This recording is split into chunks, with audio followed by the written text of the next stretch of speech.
Está entrando no ar mais um episódio do Pode Ser Saudável, o seu podcast da Iniciativa Saudável. Aqui você encontra informações sobre tudo o que engloba o estilo de vida saudável. No programa de hoje temos aqui uma nova nutricionista para o nosso cast. Ela que é mestre em alimentos e nutricionista. Seja muito bem-vinda no seu primeiro episódio, Júlia Marinho. A terceira idade pode ser a melhor idade. Vamos até a quinta idade com 120 anos. Isso aí. E novamente, de novo, ela que não poderia faltar com esse sorriso lindo, doutora Fernanda Castro. Seja muito bem-vinda, minha musa da podosfera. E sempre é tempo para começar uma melhora de hábito. Eu sou Felipe do Carmo e aumente o som porque tem muito conteúdo novo chegando para te mostrar que você pode ser saudável.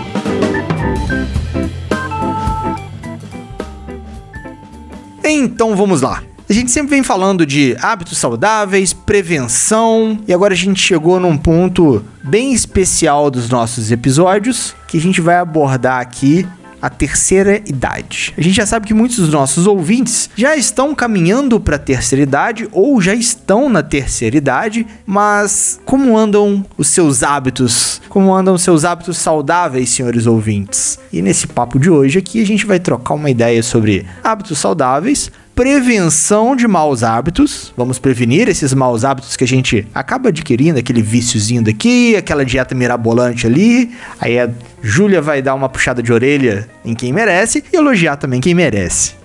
Vamos lá. Como chegar na terceira idade saudável? Como você mesmo já falou, a gente frisa bastante em todos os podcasts sobre como evitar complicações, evitar doenças, evitar problemas de saúde através da alimentação mais saudável, da atividade física, e isso deve acontecer para chegar na terceira idade saudável.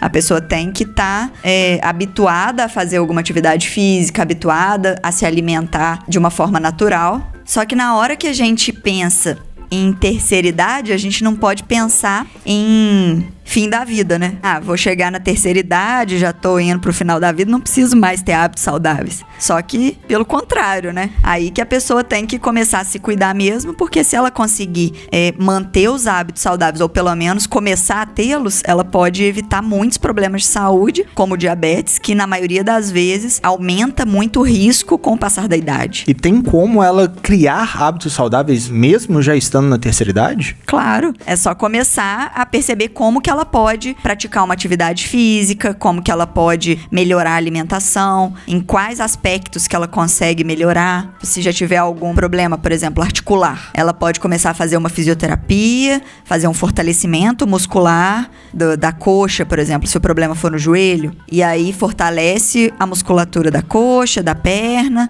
melhora um pouco as dores no joelho e depois começa a fazer uma atividade física mais intensa, como uma hidroginástica, ou uma bicicleta, uma caminhada, né, que para ela vai ser mais intensa. Então, isso aí a gente tem como conseguir e a gente tem exemplos, né? Vários, inclusive a Vodia aí tá pra mostrar, né? Que mais da metade da vida dela, ela não fez atividade física nenhuma e a partir do momento que ela começou a fazer, ela conseguiu evitar vários tipos de problema de saúde e melhorar muito a qualidade de vida. Então, se você for pensar que uma pessoa que antes caía muito, né? Isso aí desde antes dos 60 anos e que depois que começou a fazer atividade física, começou a fazer fortalecimento muscular, parou de cair. Ela tinha dificuldade para levantar de uma cadeira, né? Sim. Sentar e levantar de uma cadeira. Isso, e aí consegue fortalecer a coxa para melhorar a qualidade de vida dela mesmo, no dia a dia dela. Então isso também já entra como uma forma de ser mais saudável. Sim, e ela tem feito o trabalho com o Rodrigo, né? Personal lá do estúdio, para essa atividade funcional dela, né? Do dia a dia, com as coisas que ela faz para prevenir, né, futuras lesões ali, para ela continuar tendo essa vida saudável dela, né? Isso. Além desse acompanhamento com a musa da podosfera, né? Essas puxadas de orelha que ela recebe, os elogios, os beijinhos. É assim, dá um beijinho, faz um carinho. Então agora você tá bem, né, vó? Então amanhã você vai malhar de manhã.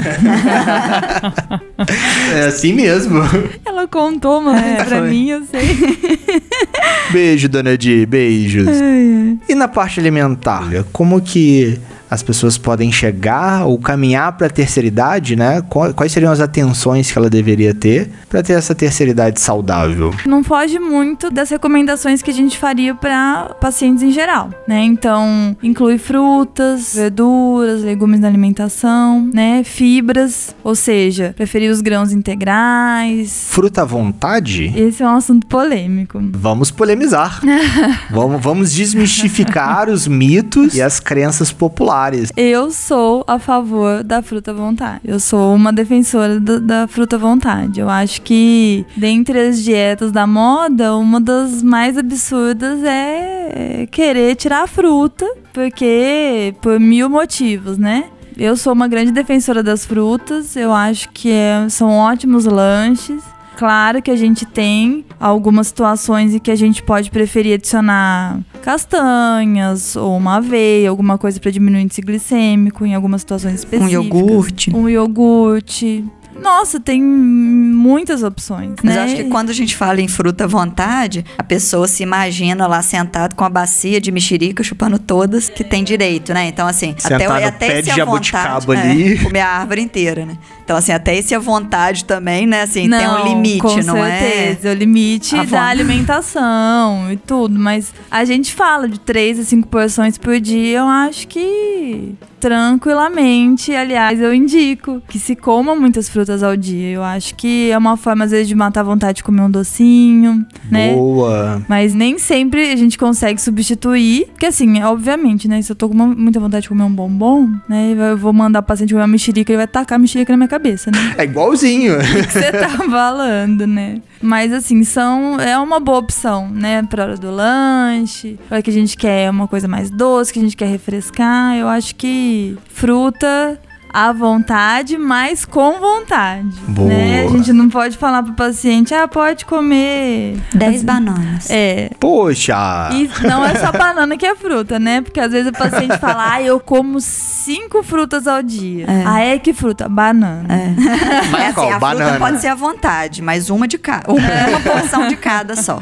É legal variar. E são casos e casos, né? Então, algumas frutas mais específicas para alguns pacientes, outras frutas mais específicas para outros pacientes e outros pacientes que podem comer todas as frutas que quiserem. E até numa questão nutricional, né? Algumas frutas têm determinadas substâncias, outras têm outras substâncias que fazem bem e elas se complementam, né? Não é? Exatamente. Vitaminas, gorduras boas, fibra. Só que se a gente for pensar em falar assim para um paciente, não, você pode comer fruta à vontade, ele vai pensar, então vou comer só fruta. Aí não come carne, não toma leite, não come cereal. Então, assim, no meu ponto de vista, essa questão de à vontade é muito perigoso, né? Porque o à vontade vira excesso. Exatamente. Então, excesso de nada é bom. Tudo que é excesso faz mal. Então, Sim. inclusive fruta. Mas eu acho que restringir o consumo de frutas pra emagrecimento, então querer substituir frutas, falar que fruta faz mal por causa da frutose, falar que fruta faz mal por isso, por aquilo, eu acho que é um grande absurdo. 5 porções ao dia... Não é esse o problema, né? Não é esse o problema. E a porção, viu, gente, não necessariamente é uma fruta, né? Porque uma melancia vai ter muito mais que 5 porções. Então, pensa assim, uma forma que eu gosto... é uma boa. Mas assim, pra facilitar pro nosso ouvinte, questão de fruta, de 3 a 5 porções, a gente vai considerar como se fosse de 3 a 5 copinhos de fruta, ou a mão, né? O nosso punho ali é uma porção de fruta. Então dá pra gente ter uma ideia ali das quantidades, né? Que não vai ser não são 5 bacias de fruta, né? Não são 5 melancias ao dia. Não, são só 5 frutas. Eu como uma melancia de manhã, um melão à tarde. Uma jaca de sobremesa da janta. Então, claro, né? Tudo com parcimônia. Muito bom. E já encaminhando agora no pensamento da terceira idade, quais seriam hábitos saudáveis, tanto no âmbito alimentar, quanto no âmbito médico e no âmbito comportamental, né? para os pacientes que já estão na terceira idade ou estão caminhando para a terceira idade? Além da alimentação, né? Então, que a gente já falou um pouco aí de ser mais equilibrada, de ser mais natural. A gente tem também a parte de fazer uma avaliação da saúde como um todo, para ver se tem alguma alteração nos exames, se tem algum problema de saúde. E aí, já começar uma forma de tratamento que vai ser o hábito, né? Assim, uma boa forma de tratamento para quem já passou aí dos 50, dos 60 anos, é a melhora de hábito. A gente consegue evitar muitos problemas de saúde, muitas complicações, mesmo já em quem já passou dos 50 aí, a gente tem como melhorar, né? Assim, por mais que seja difícil, mas é possível. E uma das formas é a pessoa começar a fazer parte de algum grupo, como, por exemplo, um grupo de ginástica para o cérebro, né? Como tem em vários locais, ou um grupo de atividade física, como um grupo de caminhada, ou uma hidroginástica, ou um grupo de bicicleta, um grupo de corrida, né? Para quem tem articulação que aguenta no momento, ou ir para um estúdio de fisioterapia ou de fortalecimento muscular, uma academia. As unidades básicas de saúde, elas têm muitos grupos, e as que não têm geralmente são por falta de demanda. Então, muitas vezes a população não participa, não procura, e aí acaba não tendo. Mas geralmente nos bairros, as unidades básicas de saúde fazem atividades, principalmente com a terceira idade, principalmente voltado para parte de atividade física. Olha só. Então, grandes grupos de caminhada, ginásticas na de praça, dança também, eu já vi. Que legal. Então, tem muita coisa legal. E cidades universitárias também, geralmente, tem muitos projetos. Tem muitos projetos. Né? A UFLA tem, inclusive. Voltado para a terceira idade, tem. Aberto à comunidade ou só? Aberto à comunidade. Que maneiro. E você sabe como que faz para poder participar?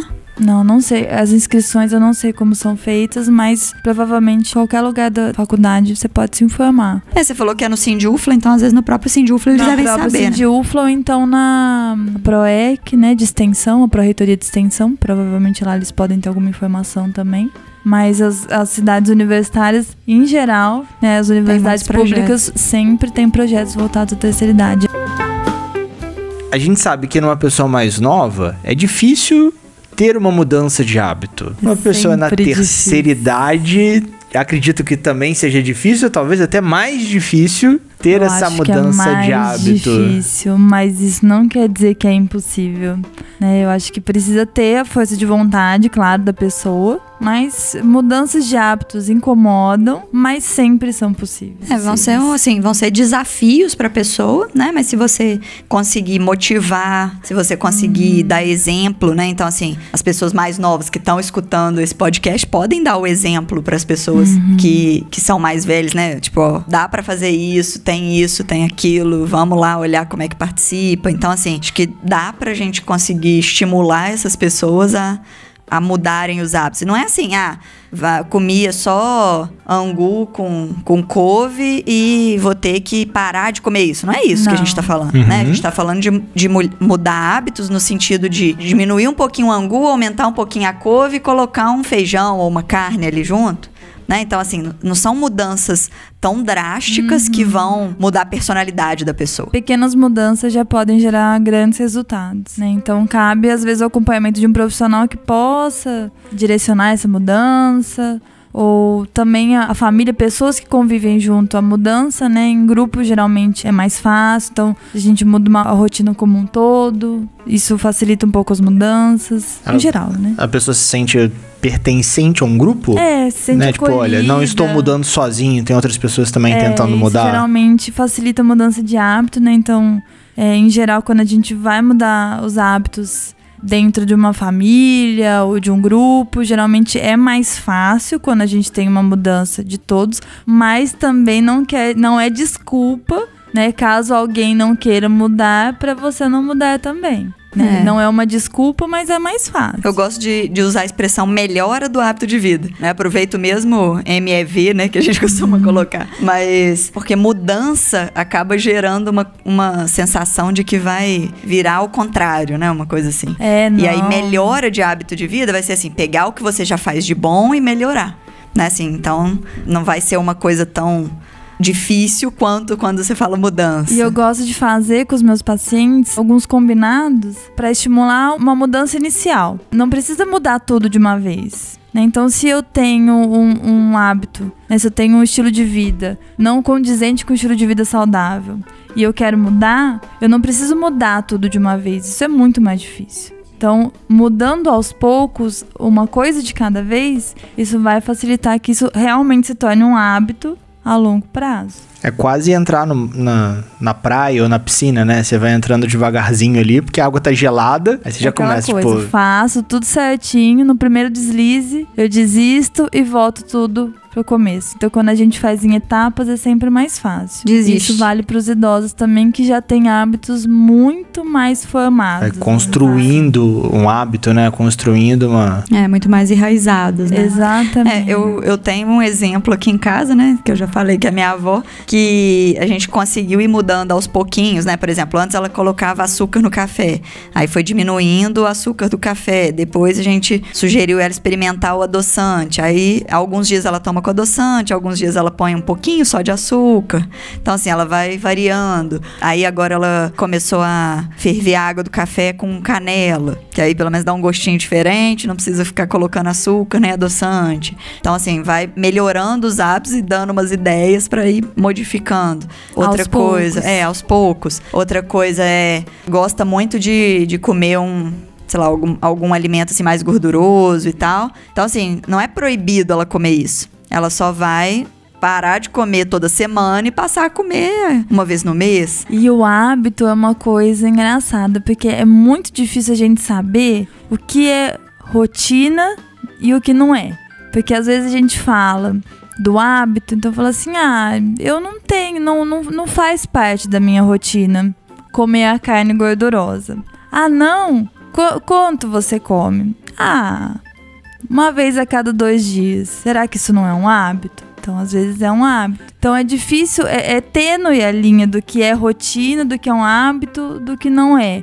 Para muitas pessoas pode não ser um hábito, né? Mas quando a gente fala no contexto de qualidade de vida, no contexto de saúde, isso pode ser um hábito, né? Então, mudar hábitos que às vezes você nem acha que são hábitos.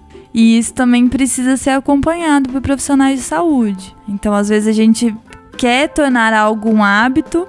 Vocês estão entendendo o que eu tô querendo dizer? Sim, sim. É tênue, por exemplo, às vezes a gente fala que... Cara, não tenho hábito... Eu já tive um paciente que falou que não tinha hábito de fumar. Ele falava, eu não fumo. E aí, conversando mais a fundo com ele, eu descobri que ele fumava meio cigarro de palha todo dia depois do almoço, mas isso pra ele não era um hábito. Tipo, eu não sou fumante, eu só dou umas pitadas quando eu bebo, e eu bebo de segunda a segunda. E paro quando eu quiser, viu? Parei, viu? Mas agora eu quero voltar. Eu escolhi, eu quero. Ela não me manda, eu quero.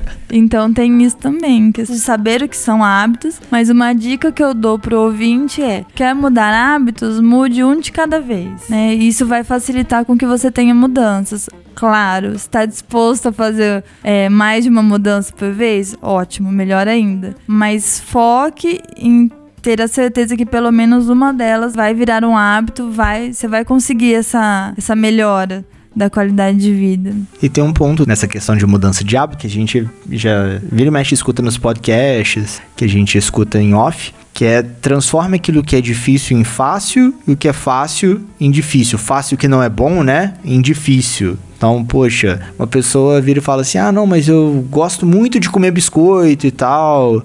Aí vira a nutricionista assim, olha, a gente tem que diminuir esse biscoito, você pode comer um pacote só, não pode comer 5 pacotes. Mas como é que eu faço? Compra um pacote, ao invés de comprar 4. Você vai ter o trabalho de ir no supermercado e comprar. Ou, eu não consigo lanchar fruta, eu sempre tenho que tem que comer um bolo no lanche da tarde. Então não faz o bolo, não compra o bolo e deixa a fruta ali no lanche da tarde. Porque na hora do lanche da tarde... Deixa a fruta na geladeira ou na fruteira, né? Pra ter a opção ali na mão. Ou come o bolo e a fruta. Uma hora você vai conseguir substituir. Come metade da fruta e metade do bolo. Pronto. Mas assim, aí tem que ver a questão de força de vontade da pessoa também, né? Assim, tem que ter um engajamento, né? Mas assim, eu falo no sentido de conseguir ter um autocontrole, né? Porque às vezes a pessoa tendo o bolo, ela não vai conseguir comer a fruta porque ela vai querer comer 2 pedaços de bolo. Então, para algumas pessoas é melhor não ter o bolo em casa, porque não tendo, vai comer a fruta. Ela não tem aquele autocontrole, né? E aí, quando virar um hábito, aí ela pode ter o bolo em casa, que ela não vai querer tanto aquele bolo, ela vai preferir a fruta, porque já vai ter criado o hábito de comer a fruta. E aí, de vez em quando, ela vai comer um pedacinho de bolo. Pronto, né? Já ficou mais fácil ali de manter aquele hábito saudável. E a mesma coisa na atividade física, né? Assim, também não adianta a pessoa querer... Da mesma forma que uma pessoa jovem, né? Uma pessoa que já não é mais tão jovenzinha, querer começar uma atividade física de uma vez, né? Assim, muito intensa de uma vez. Ela vai 7 vezes por semana.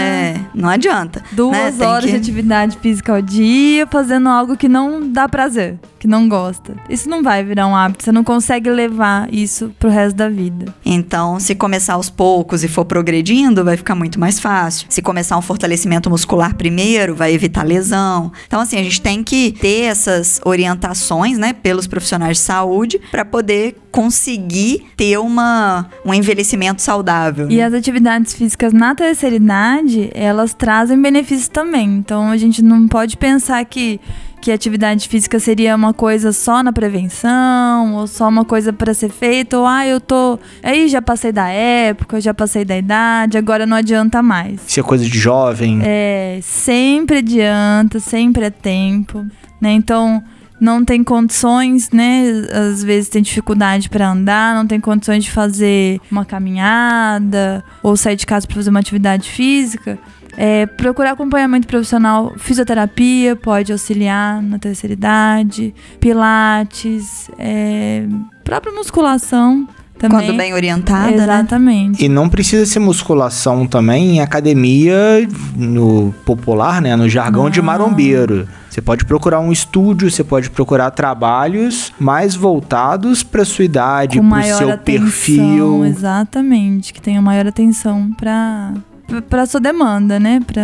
Pra sua idade. E o importante também na atividade física, muitas vezes, é a própria alimentação também. Na hora que vocês deram o exemplo, né, da cena da pessoa fazer atividade física 7 vezes na semana, 2 horas por dia, muitas vezes a alimentação que ela tem no dia a dia não é condizente para esse gasto energético, para esse tipo de atividade. Então, às vezes, ela na atividade começa a se sentir fraca, começa a se sentir desmotivado, cansado no decorrer do dia. E na terceira idade isso é mais um problema a mais, né? Porque é importante que para fazer atividade física o idoso tenha energia suficiente, né, através da alimentação, para evitar quedas, para evitar lesões, para evitar uma série de problemas que podem ocasionar complicações muito piores depois.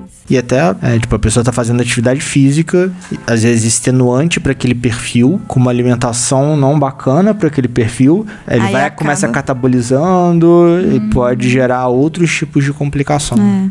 Até então, nesse sentido, a pessoa pode ir perdendo musculatura, né? Quando faz mais atividade física do que tá conseguindo suprir pela alimentação, às vezes por uma alimentação em pequena quantidade, ou que come só os alimentos mais fáceis ali, né? Pão, bolo, biscoito, só coisa de padaria, acaba não tendo a quantidade de proteína que ela precisa para poder formar a musculatura e começa a fazer uma atividade física e tudo, e acaba perdendo musculatura. Então isso aí acaba causando o que a gente conhece como sarcopenia, que é a falta de músculo mesmo. E isso pode acontecer, inclusive, com pessoas que estão acima do peso, né, Júlia? Exatamente. Então, é o que a gente chama de obesidade sarcopênica. Então, mesmo pessoas que estão acima do peso podem ter uma deficiência de músculo, né? Mesmo pessoas obesas ou acima do peso, elas podem ter deficiência muscular, sim, né? Então, uma coisa não necessariamente está atrelada à outra. E também o idoso não precisa perder tanto peso, né? Porque o normal, com o passar da idade, é acumular um pouquinho de peso. Não pode ser em excesso, porque senão vai trazer outros problemas, mas também quando o idoso perde muito peso, acaba aumentando o risco de queda, acaba aumentando o risco de osteoporose. E às vezes complicações também. É muito comum a gente ver idoso hospitalizado, por exemplo, por alguma complicação na saúde. Então, o próprio fato de estar hospitalizado, de estar acamado ou estar doente, você ter uma reserva a mais de energia né, que pode ser na forma de gordura, isso seria favorável. Então é o que a gente chama de... É um paradoxo, na verdade. Então, se durante toda a sua vida o sobrepeso ou uma obesidade leve não seria desejável, já na terceira idade seria algo que poderia, inclusive, ser benéfico à saúde. Então, a gente vê muitos idosos emagrecendo, realmente perdendo tanto musculatura quanto gordura, e isso não é bom, porque o idoso não vai ter essa proteção a mais em casos de complicações, inclusive em casos de queda, né? Então, se a gente não tem essa reserva de gordura, é mais fácil que haja alguma fratura. Um amortecedor natural, né? Exatamente. Então, em idosos é preferível que a gente tenha mesmo, já é esperado, né? É desejável que a gente tenha um acúmulo maior de gordura dentro de um padrão, claro, né? Não em excesso, porque aí a gente já pode gerar outras complicações que também são comuns na terceira idade, como diabetes, pressão alta. Tudo em excesso faz mal, né? Exatamente. Não só a gordura, mas prestar atenção também na quantidade de musculatura. É por isso que só o peso não é uma boa medida, né? Assim, para avaliar a saúde, nem para avaliar a parte de índice calórico, né? A gente tem que ter também medida de circunferência abdominal, tem que ter essa parte de acompanhamento, né? Porque às vezes a pessoa perde peso, mas perde gordura, ganha músculo, então perde músculo também. Então a gente tem que estar sempre avaliando para poder ver qual que realmente vai ser um peso ideal para aquela pessoa. Não necessariamente é o peso calculado pelo IMC, né? Então, assim, muitas vezes algumas pessoas, principalmente as pessoas que já passaram dos 50, 60 anos, acabam chegando lá, não, mas doutor, eu não vou conseguir chegar no peso que fulano me falou que eu tinha que chegar. Meu peso ideal é tanto, eu tô 30 quilos acima, eu nunca vou chegar, nunca vou perder 30 quilos. Aí eu falo assim, não, você fica tranquilo, você não precisa perder 30 quilos. A gente vai ver, né, assim, vamos perder de 5 a 10% do peso, quando tá acima do peso, no caso.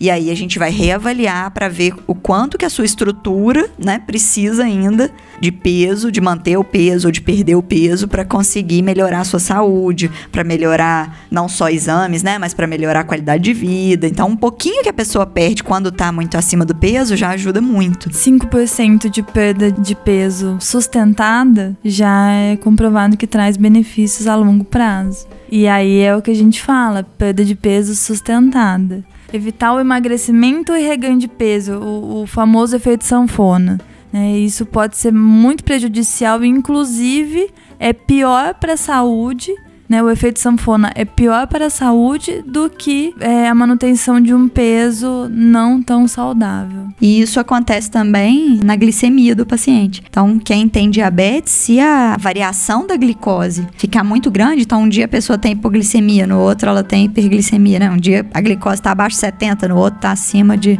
200. Então, assim, isso acaba sendo um prejuízo também para a pessoa. Então, assim, todas essas mudanças muito bruscas acabam tendo um prejuízo para a saúde. Então, é legal a pessoa ter um acompanhamento, né, dos profissionais de saúde para conseguir evitar essas mudanças bruscas e de profissionais de saúde sérios, né? Que também não adianta, às vezes, ir em alguns que têm algumas ideias mirabolantes, né? Tiram de trás da orelha ali e a pessoa tem um resultado maior, rápido ali, mas depois fica pior do que estava antes, né? Então, assim, milagre não existe, gente, né? A gente tem que estar ciente disso, que o que funciona são as melhores dos hábitos de vida ali, graduais mesmo. Uma coisa legal de falar também na terceira idade é a questão de perda do paladar, né? Então, na terceira idade você vai perdendo.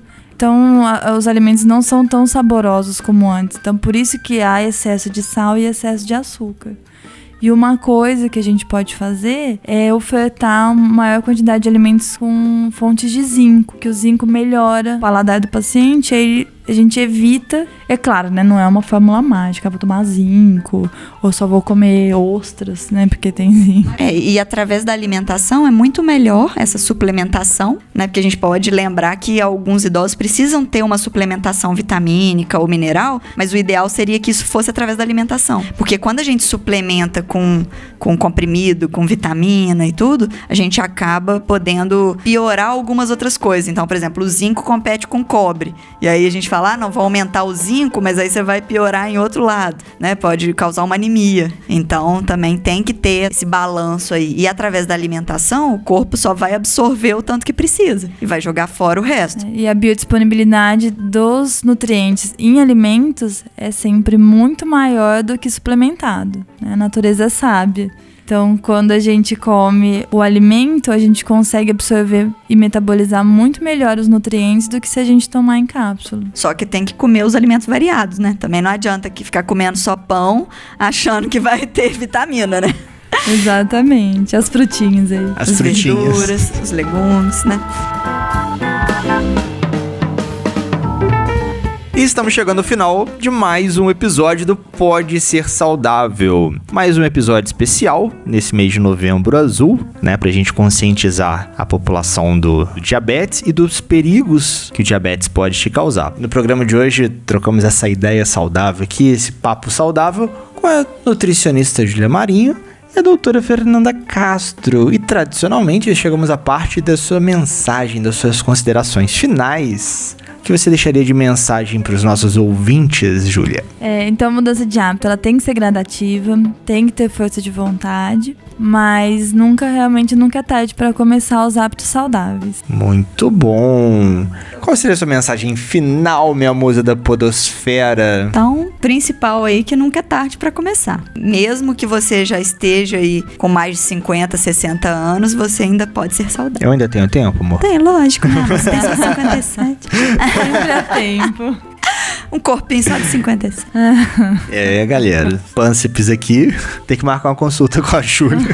E minha mensagem final é sempre aquela velha máxima: escutem e compartilhem nossos episódios. Muitos novos estão vindo por aí, principalmente nesse mês de Novembro Azul, pra gente conscientizar mais pessoas ainda sobre essa epidemia mundial chamada diabetes aí, pra gente conscientizar as pessoas dos perigos que essa doença silenciosa, oriunda muitas vezes de maus hábitos que a gente tem no nosso dia a dia e que poderia ser evitada. Siga as nossas redes sociais, iniciativasaudável.com, no Instagram, no Facebook e no mais. Aquele abraço!